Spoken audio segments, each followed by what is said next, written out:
Orang aku Nadia. Saya Rizky, saya Aisyah di mana? Kita punya aktivitas dulu buat kalian, boleh silakan berisi. Kepemimpinan visioner pemimpin. Kepemimpinan yang berpikir jangka panjang, tidak hanya jangka pendek, terus lebih merancang untuk apa yang di masa depan. Nah, ciri-cirinya berarti kalau misalkan dari definisi itu ada yang ini nggak? Mungkin kalau misalkan itu dia orangnya kayak nggak cepat mengambil keputusan, jadi harus dipikirin matang-matang dulu keputusannya.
Kalau kayak misalkan ada satu masalah yang pemimpin itu harus diskusi bareng dengan anggotanya dan itu menerima semua saran yang ada dari anggotanya kan.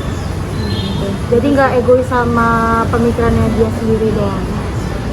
Yang visioner itu tuh kemungkinan besar tuh kita terbuka karena kayak pendapat orang lain kita dengerin nih kayak anggota nggak langsung kita dengerin banget gitu. Ini kan biar kita punya organisasi yang terstruktur ke jangka panjang ya kita harus berpikir terbuka kan kayak gitu loh konteksnya. Berarti kalau keberhasilan kepemimpinan juga termasuk dari kepemimpinan visioner sama dia mempunyai sifat yang mempunyai apa ya open minded juga kan buat anggotanya. Organisasi buat pemimpinan sosial itu sangat baik ya, karena kan organisasi itu butuh regenerasi, jadi kita harus tetap butuh open minded juga dari pandangan-pandangan orang, buka pandangan dari orang lain supaya ini organisasi terus berjalan gitu. Iya. Dari anggotanya gitu dan juga itu untuk lebih membangun hubungan yang lebih kuat gitu dengan anggotanya dan juga sikap terbuka dari pemimpin itu bisa mengarah kepada budaya komunikasi yang sehat. Jadi kalau misalkan pemimpinnya itu menerima pendapat dari anggotanya itu bisa jadi kayak membangun pemikiran lagi nih kayak kira-kira menurut anggota saya gimana nih gitu. Itu tuh bisa membangun budaya komunikasi yang sehat, terus juga anggota tim akan lebih sering merasa dihargai gitu. Jadi kayak ketika dikasih kesempatan buat ngomong, jadi saya di sini dihargain kayak gitu.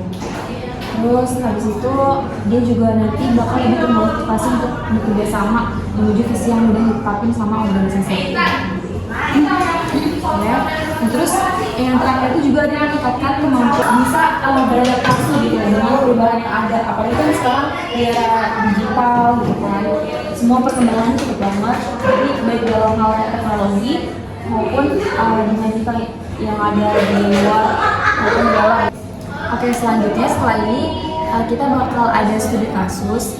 Jadi nanti anggap aja kalian itu pemimpin di suatu organisasi. Nah, kalian bikin rancangan yang bakal kalian lakuin ke depannya di organisasi kalian kayak gitu. Yang berkaitan dengan kepemimpinan yang visioner dengan sikap yang berpikir terbuka. Sampai sini aja yang mau bertanya. Udah paham berarti?